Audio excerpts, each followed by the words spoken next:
할렐루야. 하나님의 은혜를 사모해서 또 주님의 은혜 가운데 주일 예배 위에 나오신 모든 성도님들 진심으로 환영합니다. 오늘 날도 너무 좋고 또 예배드리기에 너무 귀한 날이다라는 생각이 들었습니다. 우리 옆에 계신 분들 한번 이렇게 인사하면 좋겠습니다. 잘 오셨습니다. 은혜 많이 받으십시오. 한번 인사하겠습니다. 잘 오셨습니다. 참 반갑습니다.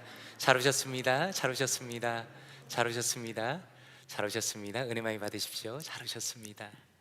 잘 오셨습니다. 감사합니다. 이제 우리의 마음을 모아서 하나님 앞에 예배로 나아가도록 하겠습니다. 이는 한 아기가 우리에게 낳고 한 아들을 우리에게 주신 바 되었는데 그의 어깨에는 정사를 메었고 그의 이름은 기묘자라 모사라 전능하신 하나님이라 영존하시는 아버지라 평강의 왕이라 할 것임이라. 아멘. 사랑과 은혜가 풍성하신 아버지 하나님, 거룩한 주님의 날에 주님의 인자하심으로 우리를 이 자리로 이끌어 주시며 살아계신 하나님을 예배하게 하시니 감사드립니다. 하나님의 독생자이시며 성육신 하심으로 이 땅에 오신 예수 그리스도의 보혈의 능력을 힘입어 주님 앞에 나아갑니다. 이 예배를 통하여 주님을 깊이 만나게 하시고 주님의 말씀 위에 우리를 견고하게 세워 주시옵소서.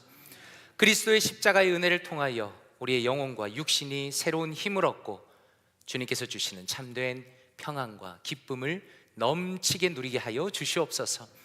예배의 시종을 주님께 온전히 맡기오며 살아계신 주 예수 그리스도의 이름으로 기도드리옵나이다.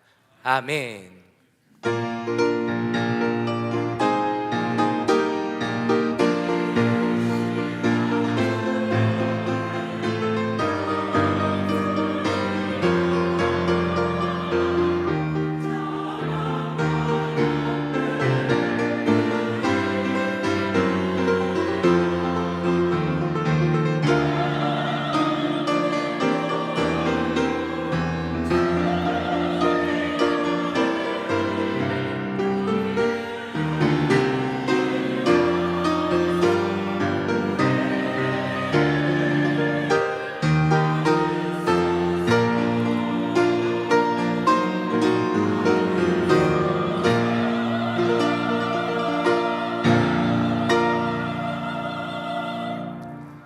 함께 자리에서 일어나시겠습니다. 찬송가 393장 오 신실하신 주 함께 찬양 드리겠습니다.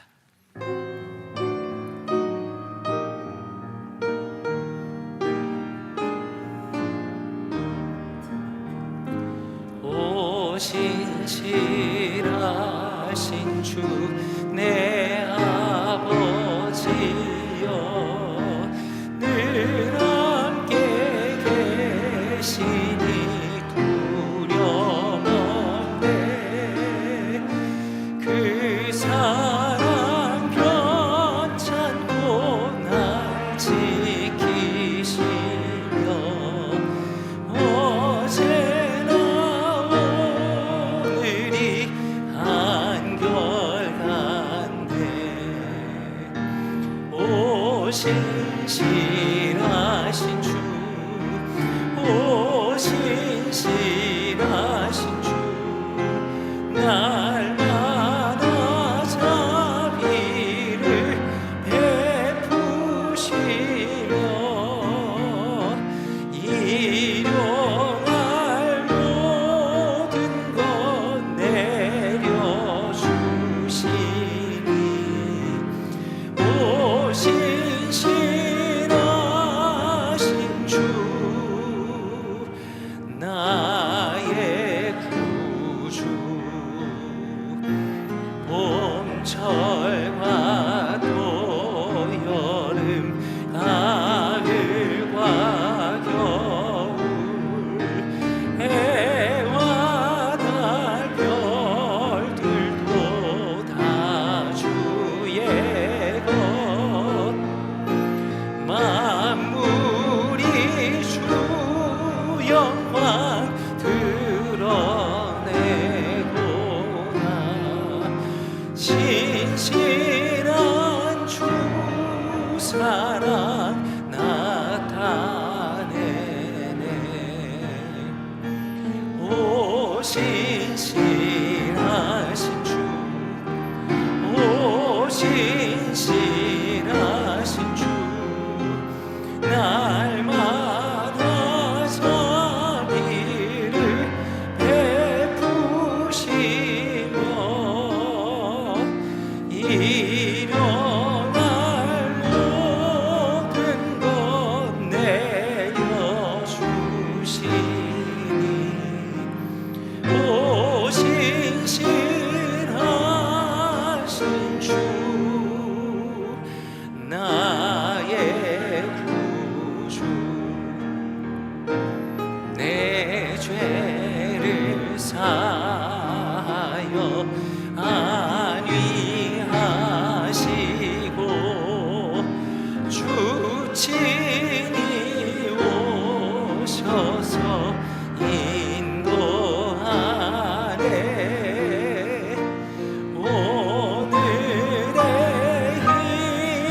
신실하신 주, 오 신실하신 주, 날마다 자비를 베푸시며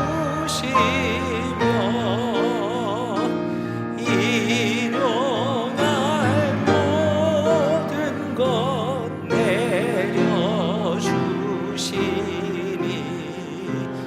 오 신실하신 주, 나의 구주. 아멘. 교동문 116번 함께 교독하도록 하겠습니다. 구중왕님 두 번째 교동문 116번입니다. 이새 줄기에서 한 싹이 나며 그 뿌리에서 한 가지가 나서 결실할 것이요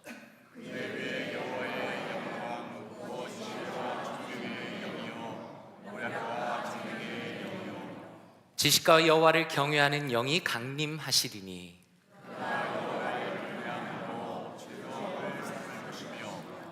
그의 눈에 보이는 대로 심판하지 아니하며 그의 귀에 들리는 대로 판단하지 아니하며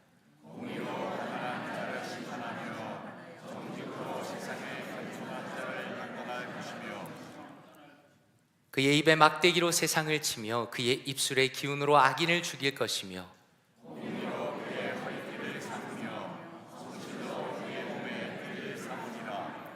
그때 이리가 어린 양과 함께 살며 표범이 어린 염소와 함께 누우며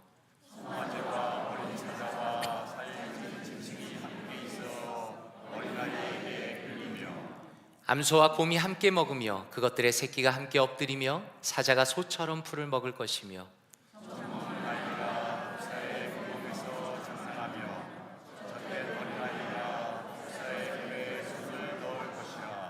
내 거룩한 산 모든 곳에서 해됨도 없고 상함도 없을 것이니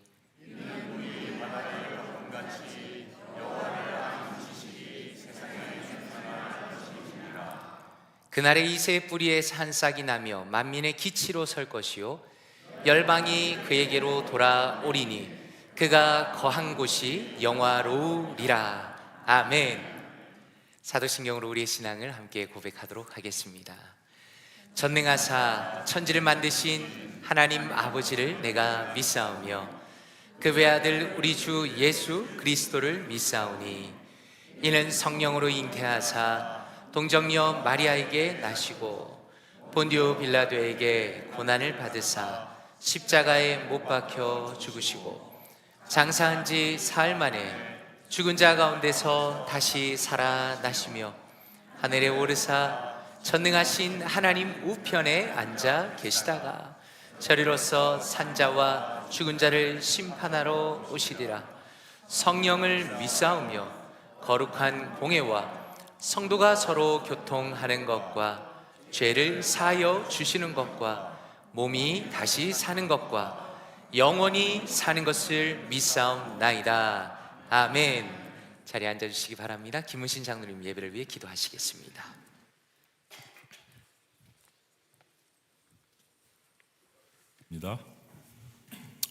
말씀으로 천지를 창조하시고 지금도 이곳에 우리와 함께 살아계셔서 우리들의 예배를 기쁘시게 받으시는 사랑의 하나님 아버지, 오늘 이 귀한 주일 아침에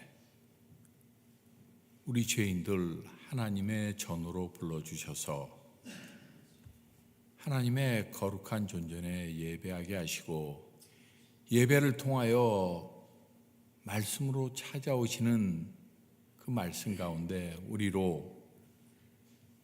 향하신 하나님의 그 무한하신 사랑을 깨닫고 그 가운데 위로받아 세상 가운데서 승리하게 하시는 하나님의 우리를 향하신 그 크신 사랑에 감사를 드립니다. 지난 한 주일 동안 세상 가운데서 살 때 연약한 우리들 하나님 홀로 두지 아니하시고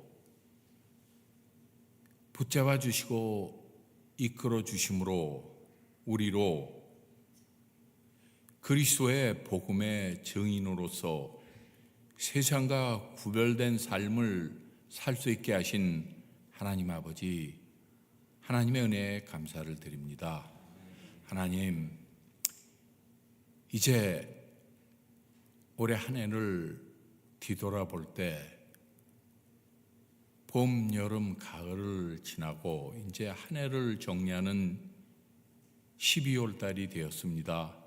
하나님 아버지, 지난 산 가운데 우리의 기쁜 일, 슬픈 일, 어려운 일 가운데서 우리와 항상 동행하신 하나님을 바라보며 오늘의 우리가 있게 하신 하나님께 감사를 드립니다. 하나님 아버지, 그러나 저희들 세상을 사랑함이 너무나 크고 하나님을 사랑하는 마음이 부족하여 육신의 정욕과 안목의 정욕과 이생의 자랑들 세상 가운데 한 발은 세상에 한 발은 신앙에 두며 연초에 하나님께 했던 많은 약속들을 지키지 못하고 하나님 죄 가운데 살았음 하나님 고백합니다. 하나님, 이 자리에서 그 지은 죄들 회개하고 반성하여 그 반성 위에 하나님 아버지 저희들 평안을 받아 다가오는 새해에는 우리가 새 마음으로 하나님 앞에 나아가 우리 교회가 새해에는 하나님께 더욱더 크게 쓰임받는 우리가 될 수 있도록 하나님 이끌어 주시옵소서. 하나님 아버지, 올해는 특별히 우리 교회를 이처럼 사랑하사 다가오는 새 세대를 준비하게 하시려고 새로운 일꾼들을 세워주신 감사드립니다.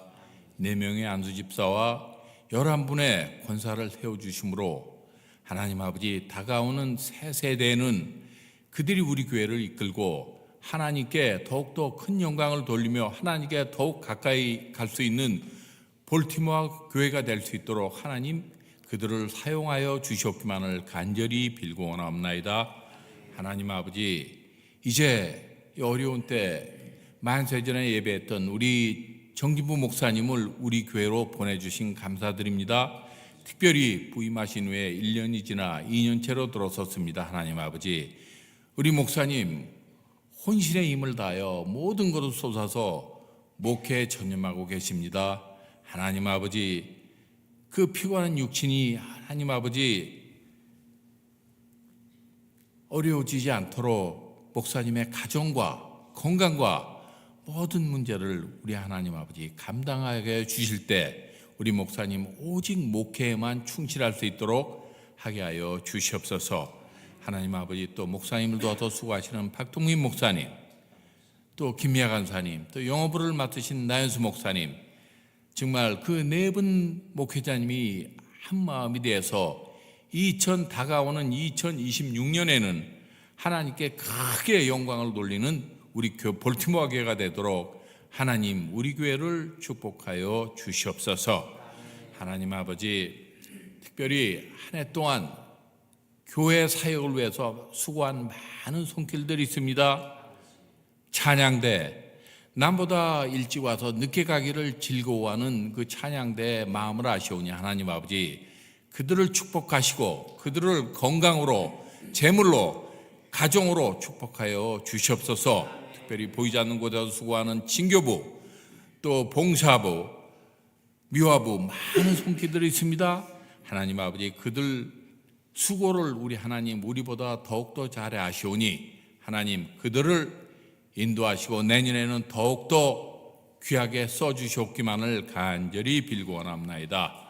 하나님 아버지, 특별히 이제 한 해를 보내면서 성탄의 달을 지낼 때 하나님 아버지 저희들에게 마음의 여유를 주셔서 주위를 돌아보고 병으로 고생하는 성도들, 이웃들, 마음이 어려워, 가정이 어려워 기도하는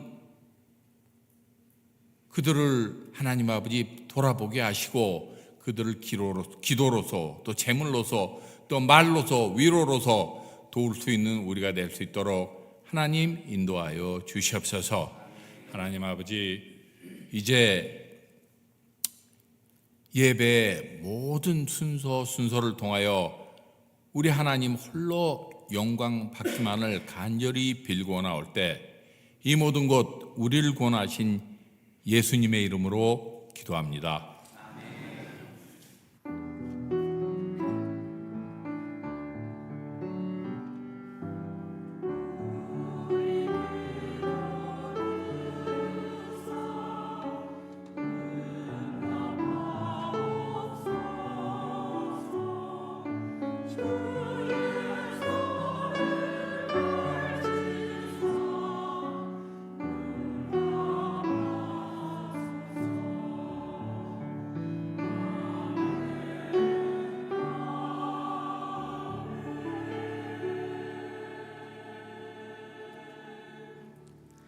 자리에서 일어나시겠습니다.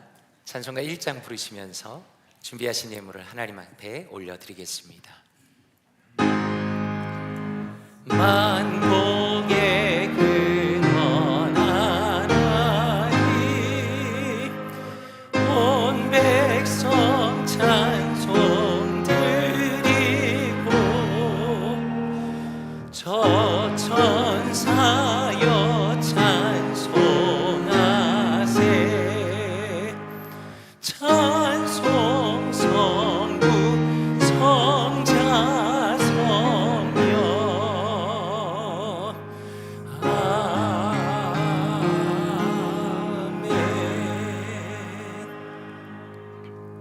사랑과 은혜가 충만하신 아버지 하나님, 지난 한 주간 동안 우리를 지키시고 돌보시는 아버지 하나님의 놀라운 은혜에 진심으로 감사드립니다. 여러 어려움 속에서도 하나님께서 베풀어 주신 귀한 것들을 기억하게 하시고 주님 앞에 나와 예물을 올려드리게 하시니 감사드립니다. 우리의 마음과 정성을 다하여 드리는 이 예물을 주님께서 기뻐 받아주시고 예수 그리스도의 복음이 전파되는 바로 그 일을 위하여 아름답게 사용하여 주시옵소서. 귀하게 예물을 준비하여서 올려드리는 성도님들의 손길마다 그 마음에, 가정에, 직장에, 그리고 비즈니스에 영적인 복과 물질의 복을 풍성하게 내려 주시옵소서.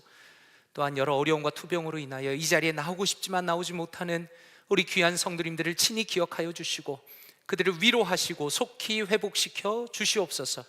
이 모든 말씀을 존귀하신 주 예수 그리스도의 이름으로 기도드리옵나이다. 아멘. 자리에 앉으시겠습니다.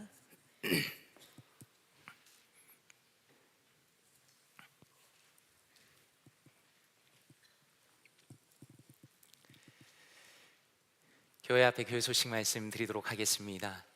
아마 성도님들께서 눈썰미가 좋으시다면 들어오시다가 로비에 예쁜 트리와 장식이 준비되어 있는 거 보셨을 겁니다. 박동민 목사님과 청년부에서 귀하게 섬겨주셨습니다. 참 감사드립니다. 그리고 또 오늘 들어오시면서 아마 냄새가 너무 맛있는 냄새가 난다라는 생각을 하시지 않으셨는지 모르겠습니다. 귀하게 섬기시는 친교팀에 감사드립니다. 오늘 점심 식사 친교가 있겠습니다. 오늘 예배 후에 11시 45분에 103호실에서 구역리더 간담회로 모이도록 하겠습니다. 103호실은 1층 엘리베이터 바로 옆에 방입니다.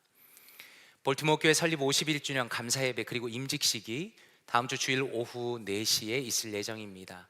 꼭 기억하시고 함께 참석하시고 새롭게 임직하시는 귀한 우리 안수 집사님 또 권사님들을 위해 축하해 주시면 감사하겠습니다. 새싹 한국학교의 가을 학기가 이번 주 금요일에 종강할 예정입니다. 수고해 주신 모든 분들께 진심으로 감사드립니다. 12월 중에 특별 예배를 안내해 드립니다. 성탄 연합 예배가 12월 25일 목요일 오전 10시에 있습니다. 송구영신 예배는 12월 31일 수요일 오후 11시에 드릴 예정입니다. 2026년 서리집사 수락서를 이번 주 중으로 우편으로 발송할 예정입니다. 수락서를 잘 확인해 주시면 감사하겠습니다. 이 시간에 할렐루야 찬양대 찬양이 있겠습니다.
아멘. 하나님께 영광의 박수를 올려드리겠습니다.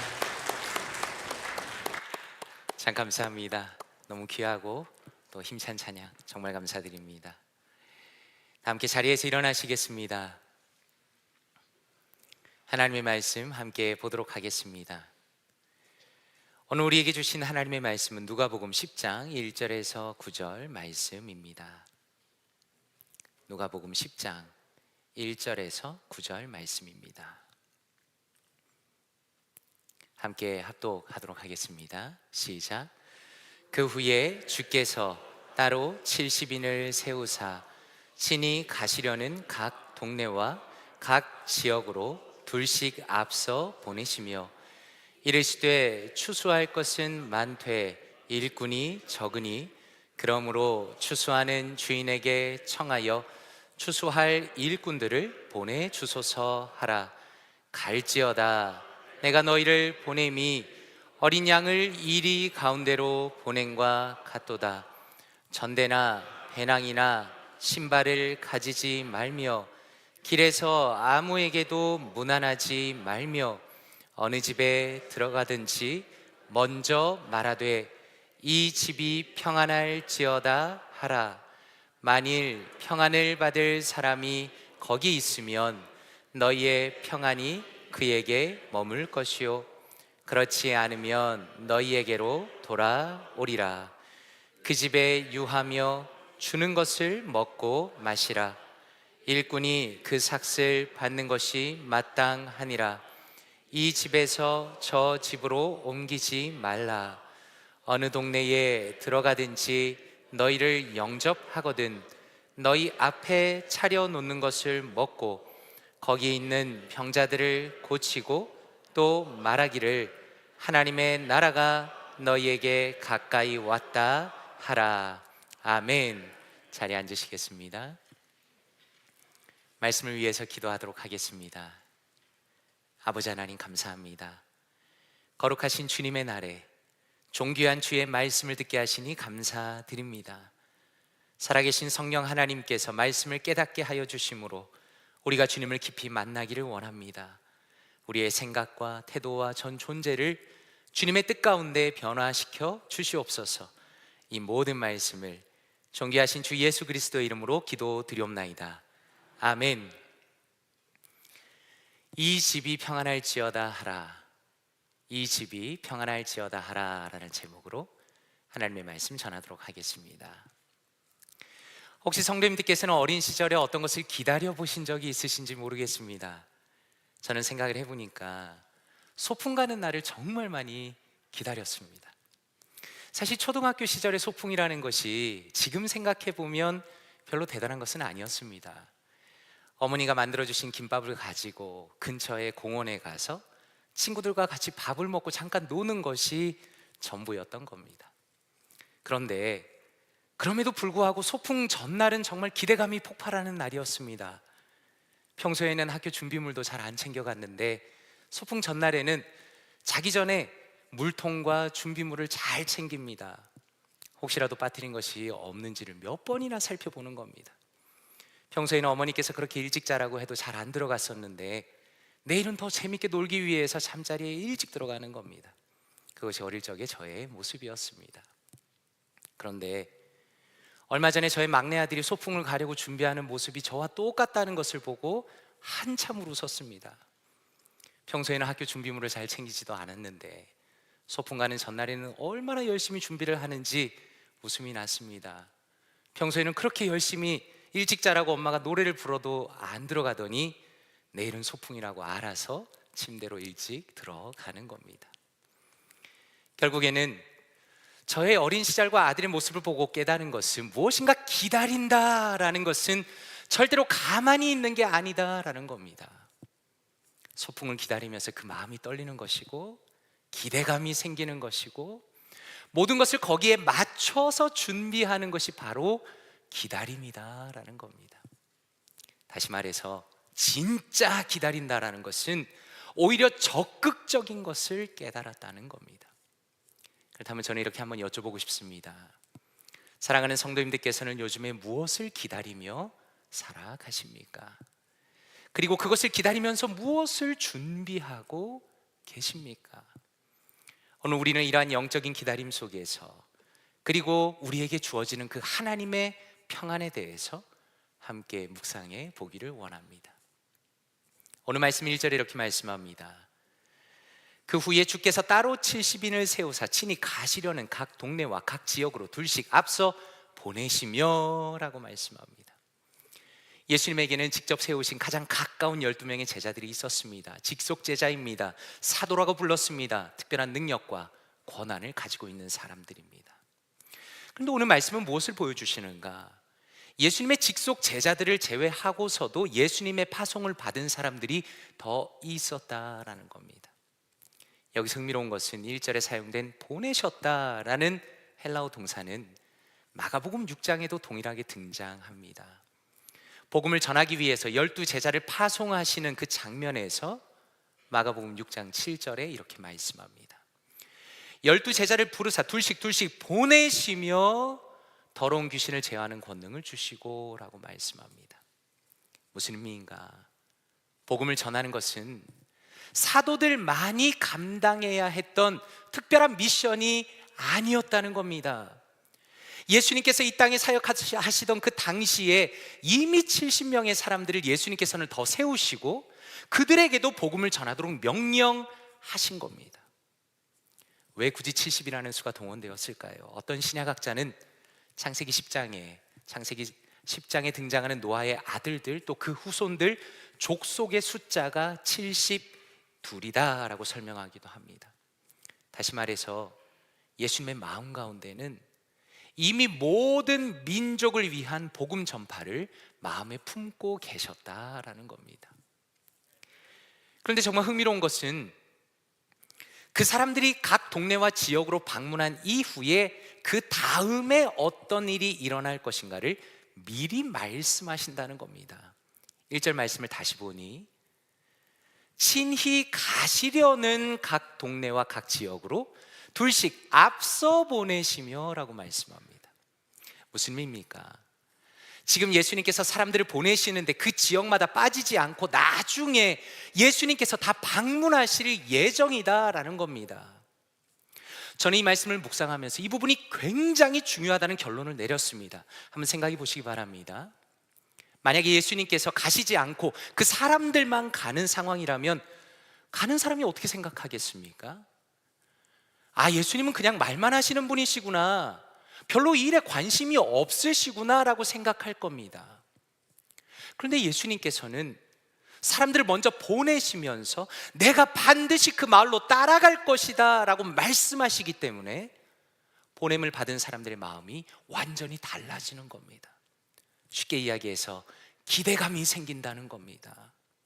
아, 예수님께서 이 일을 소중히 여기시는구나, 얼마 있다가 예수님께서 이곳을 방문하시겠구나, 그러니 나도 당연히 복음을 잘 전해야겠다라는 생각을 하게 되는 겁니다.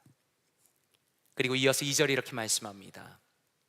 이르시되 추수할 것은 많되 일꾼이 적으니 그러므로 추수하는 주인에게 청하여 추수할 일꾼들을 보내주소서 하라 라고 말씀합니다.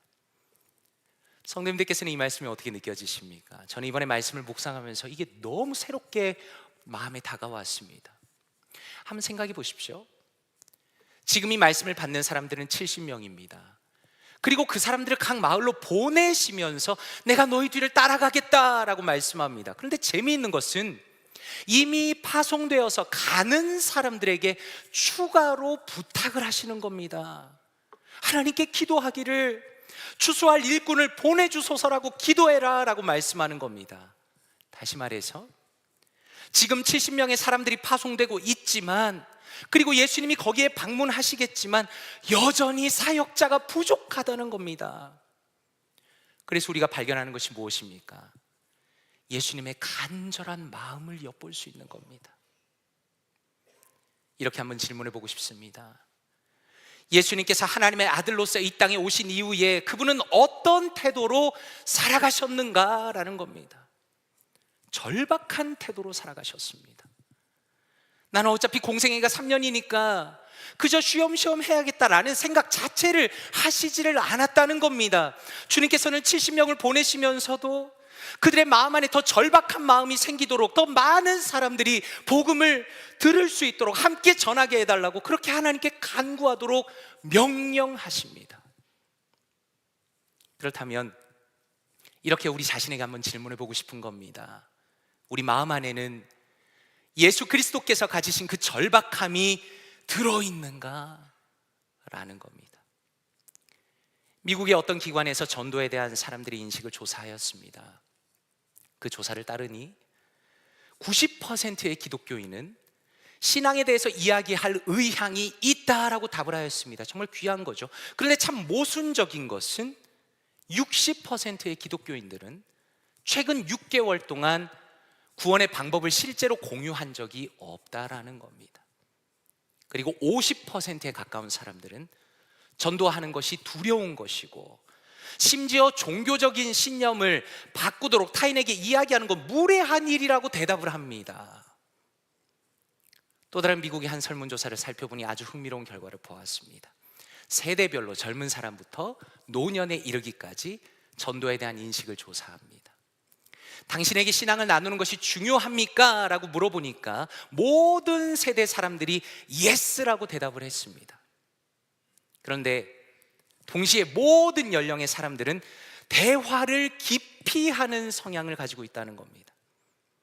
그리고 실제로 그들이 나누는 신앙적인 대화는 자신과 똑같은 견해를 가진 사람들과만 대화를 한다는 겁니다. 한마디로 믿는 사람들끼리만 영적인 대화를 한다는 것입니다. 결론적으로 적어도 이 시대를 살아가는 많은 크리스천들은 영적인 대화가 교회 안에서만 제한이 되어 있다는 겁니다. 그리고 전도의 중요성은 알고 있지만 실제로 그것이 전도로 잘 이어지지는 않는다는 겁니다. 그렇다면 다시 한번 우리 자신에게 이렇게 질문하고 싶습니다. 과연 우리의 마음 안에는 예수님이 가지신 그 절박함이 들어있는가? 라는 겁니다.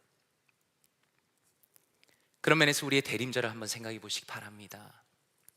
지금 우리는 예수님의 오심을 기다리는 시간을 보내고 있습니다. 그런데 제 자신을 보았을 때도 한 가지 깨달은 것은 예수님의 오심을 굉장히 막연하게 생각한다는 겁니다. 그리고 더 나아가서 예수님께서 다른 사람에게 찾아오시는 것도 그저 당연히 일어나는 일 아닌가 라고 굉장히 소극적으로 생각한다는 겁니다. 그런데 오늘 말씀은 무엇을 보여주십니까? 예수님을 기다린다는 것은 수동적인 게 아니라는 겁니다. 예수님을 기다린다는 것은 예수님께서 그러하셨던 것처럼 복음을 듣지 못한 자들에 대해서 절박한 마음을 가지고 복음을 영접할 수 있도록 그들의 마음을 열 수 있도록 애를 쓰고 그들의 구원을 위해서 힘써 기도해야 한다는 것을 오늘 말씀을 통해서 깨닫게 되는 것입니다. 오늘 말씀 3절이 이렇게 말씀합니다. 갈지어다 내가 너희를 보냄이 어린 양을 이리 가운데로 보낸 같도다 라고 말씀합니다. 어쩌면 방금 말씀드린 설문조사에서 전도가 두렵다라고 많은 분들이 이야기한 것은 우리가 어린 양처럼 느껴지기 때문일 것입니다. 저의 경험을 비춰보면 사실 교회 다니는 분들은 대부분 너무 착한 분들입니다. 하나님의 말씀을 듣고 깨닫고 애쓰는 사람들은 당연히 그 마음이 착할 수밖에 없습니다. 세상 사람들보다 상대적으로 많이 선합니다. 그래서 예수님이 경고하시는 겁니다. 교회 안에 있으면 안전하고 행복하지만 그러나 세상 속으로 나아가는 것은 이리 속에 들어가는 것과 같다는 겁니다.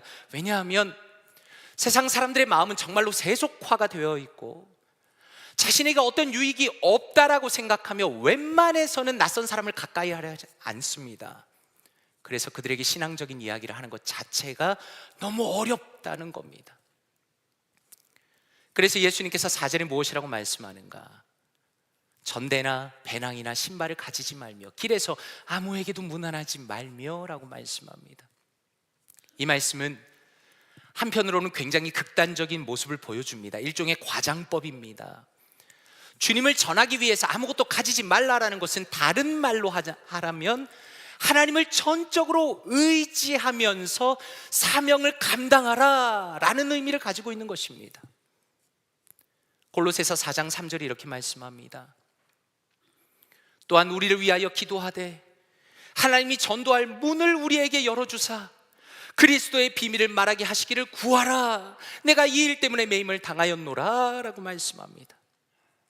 야고보서 1장 5절에 보니까 이렇게 말씀합니다. 너희 중에 누구든지 지혜가 부족하거든 모든 사람에게 후히 주시고 꾸짖지 아니하시는 하나님께 구하라. 그리하면 주시리라 라고 말씀합니다. 골로새서 말씀이 참 놀라운 것은 바울 사도께서는 전도의 대가였습니다. 그런데 그럼에도 불구하고 전도할 문을 열어주시기를 기도해달라고 부탁하는 겁니다. 야고보는 말씀하시기를 우리는 지혜가 부족하기 때문에 마땅히 하나님께 간구해야 한다라고 말씀하는 겁니다. 그러므로 한번 생각해 보십시오. 만약에 우리의 마음 가운데 복음을 전하고자 하는 그 절박함이 없다면 그것에 대해서 기도할 필요성을 느끼지 못할 겁니다. 그리고 더 나아가서 나는 능력이 너무 많으니까 믿지 않는 사람들과 교제하는 게 쉽다라고 생각하면 그때에도 기도할 필요성을 느끼지 못할 겁니다. 그러나 예수님께서 말씀하신 것처럼 우리가 세상 속에 들어가는 것이 이리 속으로 들어가는 것과 같기 때문에 우리는 마땅히 주님 앞에 기도하면서 우리에게 지혜를 주시고 전도의 문을 열어주시기를 간구해야 한다라는 것입니다. 이러한 절박한 마음으로 마을로 흩어지는 사람들에게 예수님께서 5절에 이렇게 이어서 말씀합니다. 어느 집에 들어가든지 먼저 말하되 이 집이 평안할지어다 하라 라고 말씀합니다. 여기서 이 집이 평안할지어다 라는 것은 유대인들의 일반적인 인사였습니다. 하나님께서 당신과 함께 하시기를 원합니다 라는 축복의 의미를 담고 있는 겁니다. 지금 인사의 말은 분명히 하나님에 대한 메시지를 담고 있는 것이지만 좀 더 넓게 본다면 일상적인 친절한 인사와 축복의 말로 상대방에게 다가가라 라는 겁니다. 성도님들께서는 이 말씀이 어떻게 느껴지십니까? 저는 예수님의 이 말씀이 굉장히 부드러운 접근 방식이다 라는 생각이 들었습니다. 그리고 굉장히 예의가 있는 접근 방식이다 라는 생각이 들었습니다. 아주 오래전에 하이웨이를 달리다가 도로 옆에 세워져 있는 엄청난 크기의 간판을 우연히 보게 되었습니다. 거기에 이렇게 적혀 있는 겁니다. Hell is real.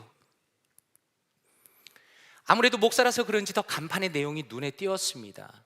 그리고 이미 믿은 성도의 입장에서는 이 문구가 참 강력하다라는 생각이 들었습니다. 그런데 또 한편으로 제 마음에 든 생각은 과연 기독교를 단 한 번도 접해보지 않은 사람들이 저 문구를 보면서 무슨 생각을 할까라는 생각이 들었습니다.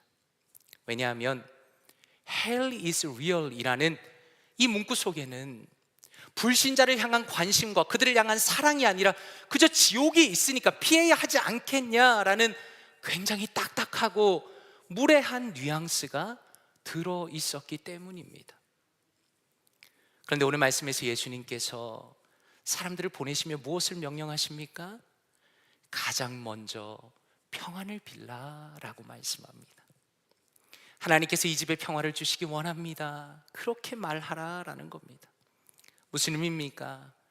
하나님께서는 평화를 주시는 분이시고 이 집에 보내신 나를 통해서 평화를 주시기 위해서 일하신다는 것을 사람들에게 분명히 전하라라는 겁니다. 그런데 여기서 끝나는 것이 아니라 7절과 8절에 이어서 이렇게 말씀합니다. 그 집에 유하며 주는 것을 먹고 마시라. 일꾼이 그 삭슬 받는 것이 마땅하니라. 이 집에서 저 집으로 옮기지 말라. 어느 동네에 들어가든지 너희를 영접하거든 너희 앞에 차려놓는 것을 먹고 라고 말씀합니다. 여기서 우리가 초점을 맞출 것은 주는 것을 먹고 마시라, 너희 앞에 차려놓은 것을 먹으라 라는 겁니다. 아마 성도님들께서 다른 사람의 집에 방문하신 적이 있다면 그 집의 주인이 나와 성향이 다른 경우가 상당히 많았을 겁니다.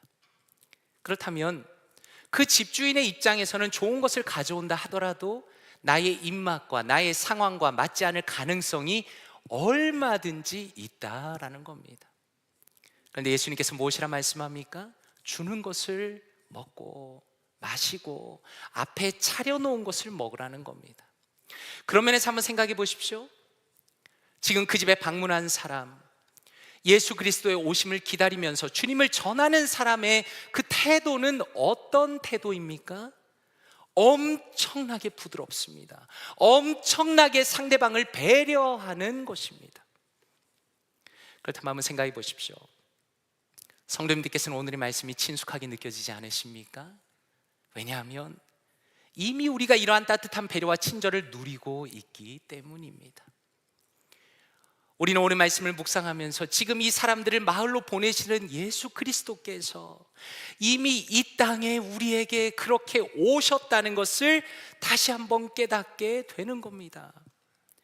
이사야 9장 6절에 이렇게 말씀합니다. 이는 한 아기가 우리에게 낳고 한 아들을 우리에게 주신 바 되었는데 그의 어깨에는 정사를 메었고 그의 이름은 기묘자라 모사라 전능하신 하나님이라 영존하시는 아버지라 평강의 왕이라 할 것임이라 라고 말씀합니다. 예수님이 태어나시기 전에 이사야가 예언한 것은 한 아기가 우리에게 날 것이다 라는 겁니다. 한번 생각해 보십시오. 아기라는 존재는 어떤 존재입니까? 아기는 연약합니다. 아기는 부드럽습니다. 아기는 따뜻합니다. 누구도 두려움 없이 아기에게 다가갈 수 있습니다. 그런데 원래 예수님은 어떤 분입니까? 그분은 영원하신 하나님의 아들이십니다. 그분은 놀랍고 또 놀라운 존재입니다. 그분의 본질 자체는 감히 그 어떤 인간이 감히 쳐다볼 수도 없는 너무나 거룩한 분이시지만 사랑스러운 아기로 평강의 왕으로 이 땅에 오신 겁니다. 그래서 빌립보서 2장 6절과 7절에 무엇이라고 말씀합니까? 그는 근본 하나님의 본체시나 하나님과 동등됨을 취할 것으로 여기지 아니하시고 오히려 자기를 비워 종의 형체를 가지사 사람들과 같이 되셨고 라고 말씀합니다.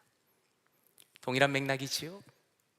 예수님께서는 본질적으로 아버지 하나님과 동등하신 분이시지만 그러나 그분께서 이 땅에 오실 때 황금의 관을 쓰고 번쩍이면서 천군 천사를 대동해서 온 것이 아니라 자신을 한없이 낮추시고 또 낮추셔서 우리와 똑같은 인간으로 오신 것입니다. 그리고 정말 놀라운 것은 예수님께서 어떤 사람들과 어울리셨는가? 마가복음 2장 16절에 이렇게 말씀합니다.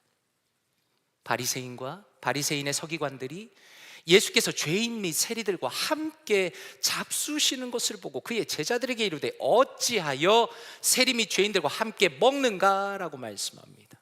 무슨 의미입니까? 예수님께서는 누가 봐도 죄인이라고 부르는 그런 사람들과 어울리셨다는 겁니다. 예수님은 특권의식을 가진 적도 없습니다. 그저 사람들 안으로 들어가서 그들과 함께 먹으면서 그들과 함께 시간을 보내면서 그들에게 복음을 전하신 겁니다.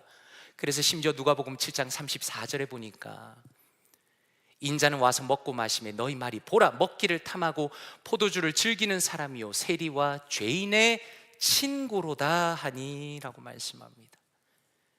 예수님께서 얼마나 격이 없이 모든 사람들을 만나시고 친하게 지내셨는지, 심지어 세리와 죄인의 친구라고 사람들이 불렀다는 겁니다. 다시 말해서 예수님께서는 죄인을 구원하시기 위해 이 땅에 오실 때 가장 따뜻하고 가장 친절한 모습으로 그들에게 맞추시면서 그들에게 직접 다가가셨다는 겁니다. 그리고 그 예수 그리스도의 복음이 우리에게까지 온 겁니다. 우리가 뭔가 대단한 사람이어서 그래서 주님께서 우리를 찾아오신 게 아니라 아무런 조건 없이 우리를 사랑하시고 우리를 품으셨기 때문에 우리가 주님을 영접하고 주님의 자녀가 되는 놀라운 은혜를 누리게 되었다는 것입니다. 그런 면에서 오늘 말씀이 참 새롭게 보입니다. 예수님께서는 자신의 사람들을 마을로 보내시면서 예수님과 동일한 모습으로 세상 사람들 속으로 들어가기를 원하셨다는 겁니다. 한마디로 그 사람들은 관계 중심적인 사람이어야 했습니다. 다른 사람의 평안을 빌어주고 다른 사람의 마음을 열 수 있는 사람이어야 하고 다른 사람의 취향과 그 모습을 철저하게 존중해 주면서 그들에게 맞춰줄 수 있는 사람이어야 주님의 복음을 전할 수 있다라는 겁니다. 그러면서 성도님들께 여쭙고 싶은 것은 과연 성도님들께서는 관계 중심적인 사람인가라는 겁니다. 아마 성도님들께서도 자신의 인생에 중요한 전환점이 있으시라 생각합니다. 저에게는 일반 대학에서 행정학을 전공하고 신학교에 들어가게 된 것이 제 인생의 가장 큰 전환점이었습니다. 제가 나온 신학교는 칼빈주의 안에서 굉장히 보수적이고 또 공부를 열심히 하기로 소문이 난 학교입니다. 그리고 공부할 것이 너무 많아서 1학년 때는 무조건 기숙사에 살아야 되고 그리고 매일마다 새벽 기도를 나가야 하는 그런 신학교입니다. 신학을 처음으로 배우는데 정말 좋았습니다. 그래서 수업이 끝나기만 하면 제 기숙사 방에 있는 책상에 돌아와서 열심히 공부를 했습니다. 저에게 지상 과제라는 것은 신학교에 들어왔으니 신학을 공부하는 것이 가장 중요하다고 생각을 한 겁니다. 그리고 한편으로는 목회자가 신학을 잘 배워야 교회를 살리니까 저는 그것을 당연하게 생각했습니다. 그런데 1년 반 정도 지나서 저를 아끼는 형님 한 분이 저에게 이렇게 조언을 해주는 겁니다. 진부야, 인생을 그렇게 살면 안 된다. 공부가 다가 아니다 라고 이야기를 해주는 겁니다. 처음에 굉장히 당황을 했습니다. 아니, 이게 도대체 무슨 이야기인가? 신학생이 공부를 해야지 도대체 뭐가 중요하다는 건가? 제 마음속에 강한 반발이 일어났습니다. 그런데 제가 좋아하는 형님이기 때문에 일단 형님의 말씀을 따르기로 한 겁니다. 그리고 그때를 시작으로 처음으로 형님들을 따라서 야식을 먹기 시작했습니다. 늦은 밤에 같이 밖으로 나가서 먹으면서 시간을 보냈습니다. 같이 이야기를 나누면서 그분들의 이야기를 들었습니다. 그리고 좋은 관계를 쌓아나가기 시작했습니다.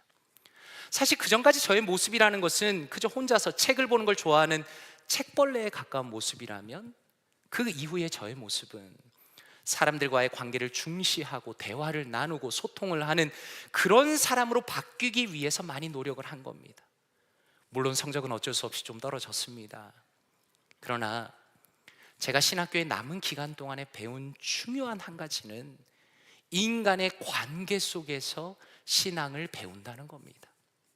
그리고 다른 사람과의 관계 속에서 예수님의 사랑을 연습한다는 겁니다. 한번 생각해 보십시오. 지나고 보니까 책을 읽고 공부하는 건 사실 오히려 쉽습니다. 공부는 내가 하고 싶을 때 하면 됩니다. 하기 싫으면 버리면 됩니다. 책에 낙서한다고 해서 책이 나에게 뭐라고 하지 않죠.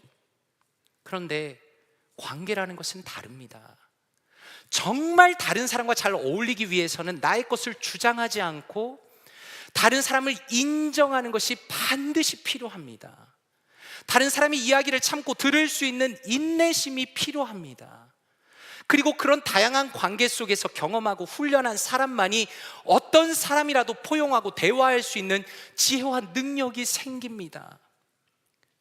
그런 면에서 저는 지금도 감사한 것은, 진부야, 너 그렇게 살면 안 된다 라고 이야기해 준 그분에게 참 감사한 겁니다. 그분은 진짜 신앙이 무엇인지를 저에게 깨우쳐 준 겁니다. 그런 면에서 한번 생각해 보십시오. 예수님께서 이 땅에 오신 것은 혼자 방에 앉아서 모세오경을 읽으면서 학자가 되려고 하신 것이 아닙니다. 자신과 가장 맞지 않는 사람들 속으로 들어가시기 위해 오신 겁니다. 그들과 많은 대화를 나누셨죠. 심지어 바리새인들과 같은 사람들과도 대화를 하십니다.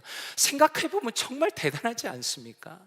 성경을 읽다 보면 바리새인의 위선과 탐욕이 너무나 분명해서 당장이라도 그 자리에서 벼락이 쳐야 될 것 같은데, 예수님께서는 말도 안 되는 그 사람들의 공격도 받아주십니다.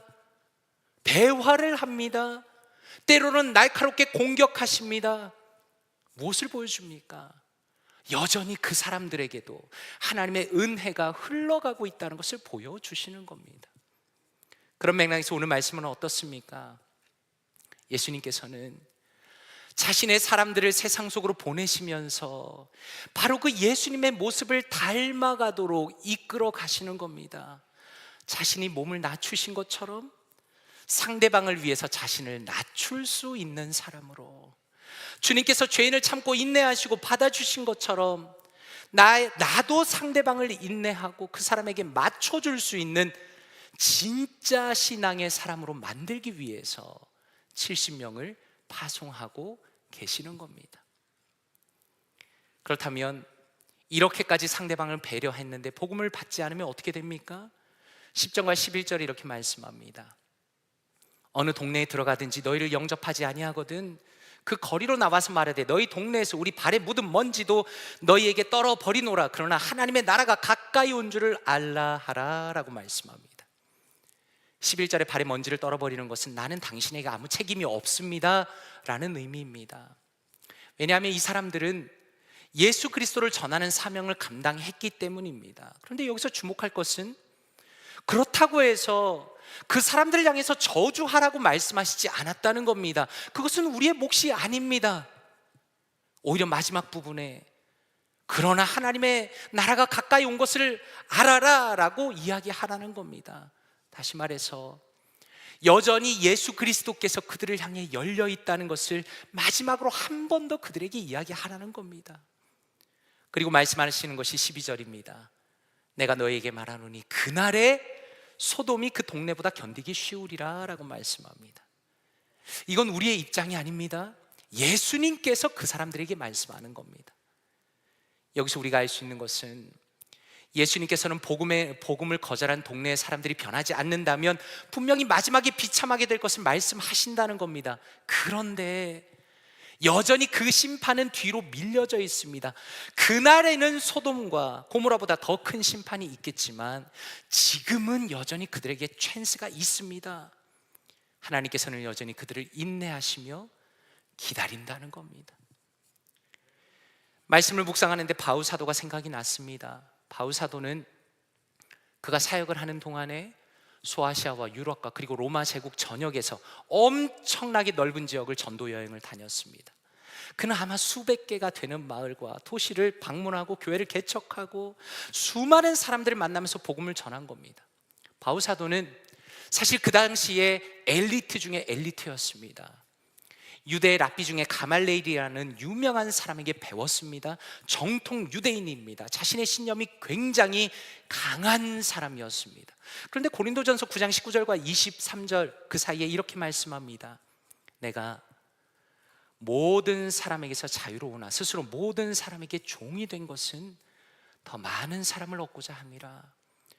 유대인들에게 내가 유대인과 같이 된 것은 유대인들을 얻고자 함이요, 율법 아래에 있는 자들에게는 내가 율법 아래에 있지 않지만 율법 아래에 있는 자같이 된 것은 율법 아래에 있는 자들을 얻고자 함이요, 율법 없는 자에게는 내가 하나님께는 율법 없는 자가 아니요 도리어 그리스도의 율법 아래에 있는 자나 율법 없는 자와 같이 된 것은 율법 없는 자들을 얻고자 함이라. 약한 자들에게 내가 약한 자와 같이 된 것은 약한 자들을 얻고자 함이요, 내가 여러 사람에게 여러 모습이 된 것은 아무쪼록 몇 사람이라도 구원하고자 함이니 내가 복음을 위하여 모든 것을 행함은 복음에 참여하고자 함이라 라고 말씀합니다. 여기서 정말 놀라운 것이 무엇입니까? 바울 사도는 모든 사람을 향해서 마치 자신이 종인 것처럼 행동했다는 겁니다. 그는 자랑스러운 로마 시민권을 가진 사람입니다. 지금 미국 시민권과는 비교도 안 됩니다. 그는 최고 수준의 학문을 가지고 유대교를 익힌 사람입니다. 그런데 그는 모든 사람을 향해서 자신을 낮출 줄 아는 사람이고 그리고 상대방의 상황에 맞춰서 배려할 수 있는 사람이었다는 겁니다. 율법을 강조하는 사람한테는 그렇게 맞춰주고 율법을 모르는 사람한테는 또 그렇게 맞춰주고 사회적으로 지위가 낮고 연약한 사람한테는 또 그렇게 그 사람이 편한 방식대로 대해주었다는 겁니다. 목적이 뭡니까? 22절 마지막에 보니까 아무쪼록 몇 사람이라도 구원하고자 함이니 라고 말씀합니다. 참 놀라운 것은 주님의 직속 제자인 바울 사도조차도 내가 모든 사람을 구원할 수 있다라고 착각하지 않았다는 겁니다. 다만 예수님이 그러하셨던 것처럼 철저하게 평화의 사람으로서, 평화를 전하는 사람으로서 몇 사람이라도 얻기 위해서 자기를 기꺼이 낮추었다라는 겁니다. 그리고 저는 개인적으로 23절이 너무 마음에 와닿았습니다. 내가 복음을 위하여 모든 것을 행함은 복음에 참여하고자 함이라 라고 말씀합니다. 바울 사도의 이러한 철저한 배려라는 것은 그것이 바로 복음을 드러내는 행동이었다는 겁니다. 어쩌면 다른 사람들은 바울 사도를 보면서 굳이 저렇게까지 할 필요가 있는가라고 생각했을 겁니다. 사람들을 배려하면서 상대방을 맞춰주는 것을 지나치게 굴욕적이라고 비난했을지도 모릅니다. 그런데 바울 사도는 오히려 말씀하시기를 이것이야말로 복음 안에서 복음의 본질에 참여하는 것이며 예수 그리스도께서 걸어가신 그 동일한 길이라는 것을 분명히 말씀하는 겁니다. 성도님들께서 혹시 직접 와보셨는지 모르겠지만 우리 볼티모어 교회 한국학교는 굉장히 은혜롭게 진행되고 있습니다. 교감이신 김양희 집사님이 수고를 참 많이 하십니다. 남편이신 이소구 집사님도 심지어 그 집 강아지까지 와서 열심히 섬기고 계십니다. 2달 전에 김양희 집사님께서 저에게 이런 이야기를 해주셨습니다. 목사님, 한국학교에 다니는 자녀들의 부모님 중에 교회를 안 다니시면서 아이들 때문에 오시는 분들이 있습니다. 목사님께서 가능하시다면 끝날 때 인사라도 같이 해주시고 이야기를 나눠주신다면 좋은 영향이 있을 것 같습니다 라고 제안을 해주셨습니다. 저는 당연히 예스라고 대답했습니다. 그런데 한번 질문을 드려보고 싶습니다. 제가 그분들에게 다가가는 것이 쉬울까요? 아니면 어려울까요? 저에게도 쉬운 일은 아닙니다.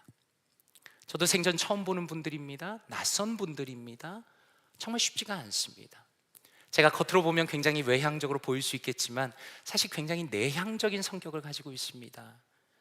그리고 더 나아가서 믿음이 없는 분들은 어쩔 수 없이 풍겨오는 어떤 냉랭함이 있습니다. 그 장벽을 넘어서는 게 참 쉬운 일은 아닙니다.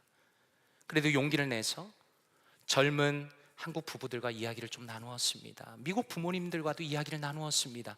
물론 그 대화의 시간은 저에게 쉽지는 않았습니다. 왜냐하면 그 시간은 저를 위한 시간이 아니고 그들을 배려하는 시간이었기 때문입니다. 그분들이 좋아할 만한 이야기를 꺼내고 좋아할 만한 주제를 가지고 마치 목사가 아닌 것처럼 부담을 주지 않고 그들을 배려하면서 이야기하는 것은 정말 쉬운 일은 아닙니다. 그런데 그것은 반드시 필요한 일입니다. C.S. 루이스는 네 가지 사랑이라는 책에서 이렇게 말합니다. 다시 말해 우리의 본보기는 예수님입니다.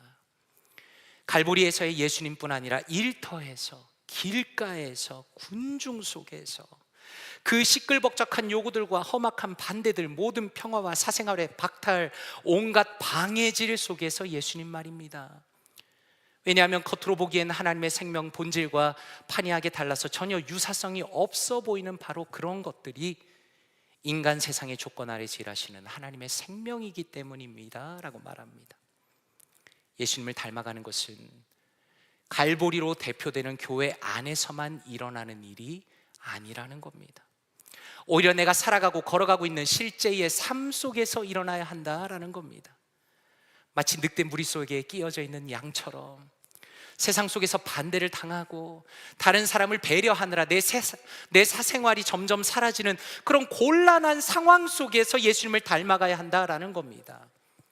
루이스가 말한 것처럼 예수님과 아무런 상관이 없어 보이는 바로 거기에서 하나님이 주시는 생명과 그분의 능력을 가지고 예수 그리스도의 평안을 빌어줄 수 있다면 그것이 진짜 기독교 신앙이다라는 겁니다. 저는 2011년에 유학을 나오기 전에 한국에서 젊은 부부들을 담당하였습니다. 그런데 정말 쉽지가 않았습니다. 그분들은 한참 일하기도 바쁘고 아기들도 어리니까 주일에 나오는 것 자체가 쉽지가 않았습니다. 그리고 객관적으로 본다면 그때 그분들의 신앙은 정말 너무 어렸습니다. 그러니 부서를 섬기는 게 쉽지가 않죠. 그래도 제 역할을 충실히 하기 위해서 애를 많이 썼습니다. 말씀도 열심히 전하고 특강도 하고 또 주중에 부지런히 연락하면서 격려를 많이 했습니다. 가정의 평안을 위해서 기도해주고 또 자녀들을 칭찬해주고 축복하면서 최대한 그들의 마음을 위로해주기 위해서 많이 애를 썼습니다. 그런데 얼마 전에 아내를 통해서 소식을 들었는데 그때는 너무나 연약해 보이던 그분들이 이제 15년이 지나서 지금은 그 교회에서 중요한 직책으로 충성되게 섬기면서 귀한 집사님들로 활약하고 있다고 이야기를 전해 들은 겁니다. 그 이야기를 듣는데 얼마나 마음이 뿌듯한지, 이것이 하나님이 하시는 일이구나 라는 생각이 들었습니다. 그리고 저의 경험을 오늘의 말씀으로 비춰보니까 그들을 돌보고 축복한 저의 역할은 너무나 적었지만 주님께서 약속대로 그들을 찾아가 주셨기 때문에 이렇게 놀라운 변화가 일어나는구나 라는 것을 깨닫게 된 겁니다. 그러므로 한번 생각해 보십시오. 오늘 말씀에서 70명을 마을로 보내시는 이 예수님의 명령은 어쩌면 지금 당장은 답답해 보일런지 모릅니다. 왜냐하면 믿지 않는 사람들 앞에 가서 면전에다 대고 Hell is real 이라고 말하면서 그들의 자존심을 건드리고 자극하고 무례하게 행동하는 것은 어떤 사람들의 눈에는 되게 멋져 보이고 쿨한 것이라고 생각할 수도 있기 때문입니다.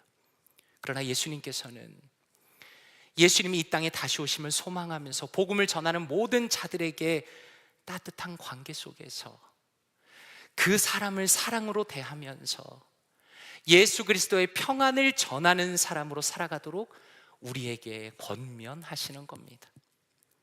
그래서 야고보서 5장 7절과 8절에 이렇게 말씀합니다. 그러므로 형제들아 주께서 강림하시기까지 길이 참으라. 보라, 농부가 땅에서 나는 귀한 열매를 바라고 길이 참아 이른 비와 늦은 비를 기다리나니 너희도 길이 참고 마음을 굳건하게 하라. 주의 강림이 가까우니라 라고 말씀합니다. 결론적으로 누가 주님의 방법으로 인내할 수 있겠습니까?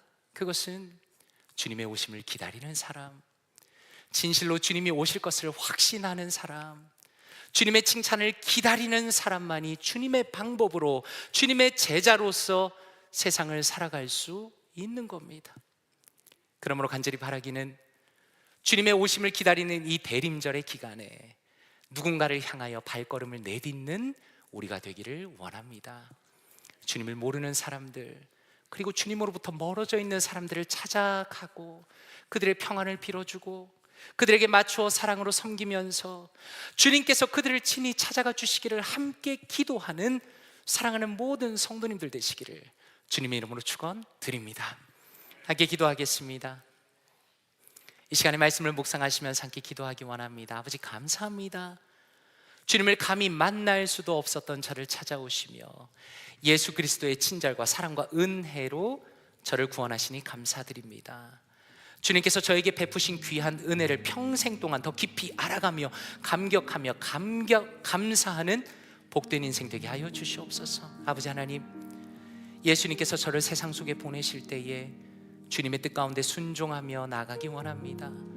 다른 사람들을 향한 친절과 배려가 있도록 저를 변화시켜 주시옵소서. 다른 사람과의 모든 관계가 부드럽기 원합니다. 따뜻한 사람이 되기 원합니다.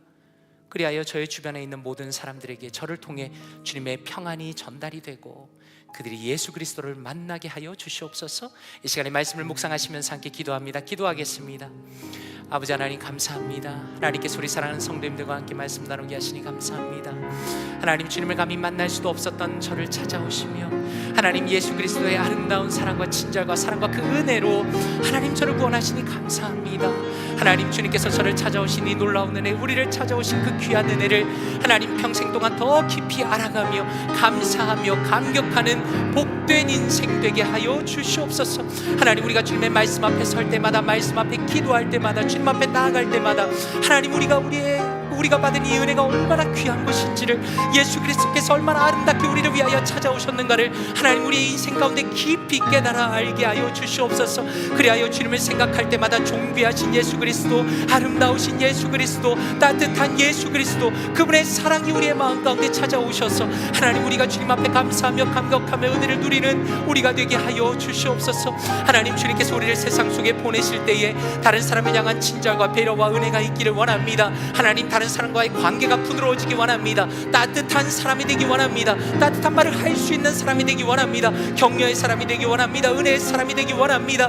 하나님, 그리하여 저희 주변에 있는 모든 사람들이 하나님 저를 통하여 주님의 평안이 전달되기 원합니다. 주여, 사람들이 저를 볼 때, 우리를 볼 때 예수 그리스도를 만나는 것과 같은 은혜를 누리게 하시고 하나님, 그래야 우리가 가는 모든 곳마다 예수 그리스도의 평안이 전해지는 복된 우리가 되게 하여 주시옵소서.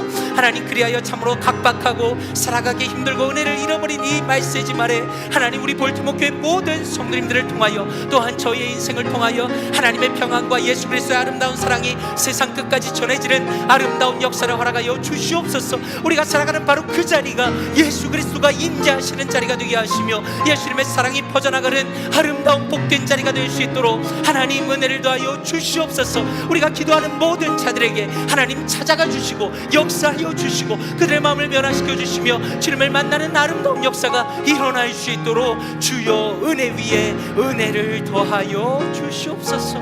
하나님 감사합니다. 하나님 감사합니다. 사랑 은혜가 풍성하신 아버지 하나님 감사합니다. 존귀하신 예수 그리스도, 가장 낮은 모습으로 이 땅에 오신 예수 그리스도를 찬양하고 또한 주님을 향한 사랑을 고백합니다. 주님이 우리를 위해서 낮아지셨기 때문에 우리가 주님 안에서 구원을 얻고 주님의 자녀가 됨을 감사드립니다. 주님의 그 아름다운 낮아지심이 우리의 삶 가운데 있기를 원합니다.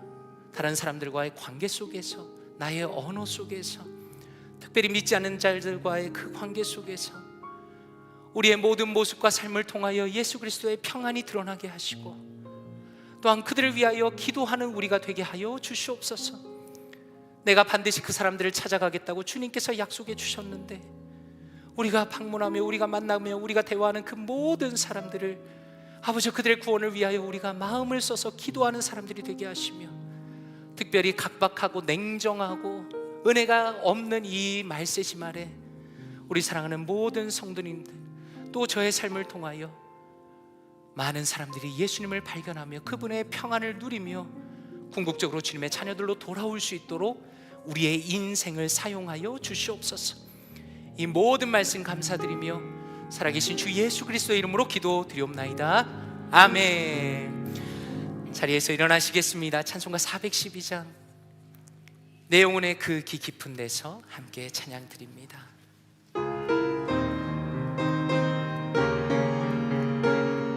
내 영혼의 그 내 영혼의 그 깊은 데 맑은 가락이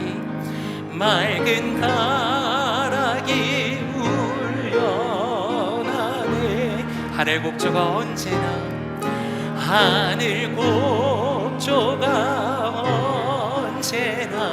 흘러나 내 영혼을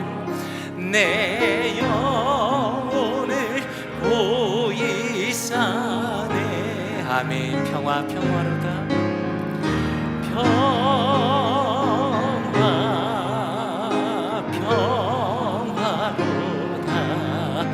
하늘 위에서 내려오네. 그 사랑의 물결이 영원토록 그 사랑의 물결이 내 영혼을 덮은 4절로 찬양합시다. 이 땅 위에 험한 길 가는 동안 이 땅 위에 험한 길 가는 참된 평화가 어디에 있나? 참된 평화가 어디 있나? 우리 모두 다 예수를 친구 삼아 우리 모두 다 예수를 친구 삼아 참 평화를 누리게. 우리 한번 두 손 들고 찬양합시다. 주님께 감사드립니다. 평화로다 평화로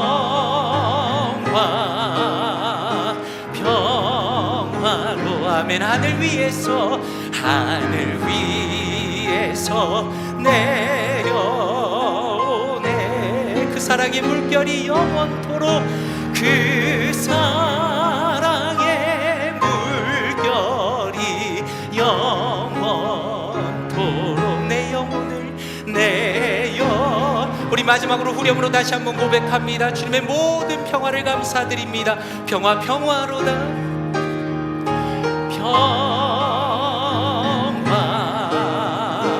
평화로 하늘 위에서 내려오네. 그 사랑의 물결이 영원토록 내 영혼을 덮으소서. 아멘. 이제는 우리를 위하여 이 땅에 오신 주 예수 그리스도의 은혜와 자신의 아들을 기꺼이 내어주신 아버지 하나님의 놀라운 사랑과 우리의 마음과 우리의 관계를 변화시키는 성령 하나님의 인도하심과 교통하심이 주님을 닮은 모습으로 세상 속으로 들어가 그리스도의 평안의 복음을 전하기로 결심한 사랑하는 모든 성도님들의 머리 위에 이제부터 영원토록 함께 계실지어다. 아멘.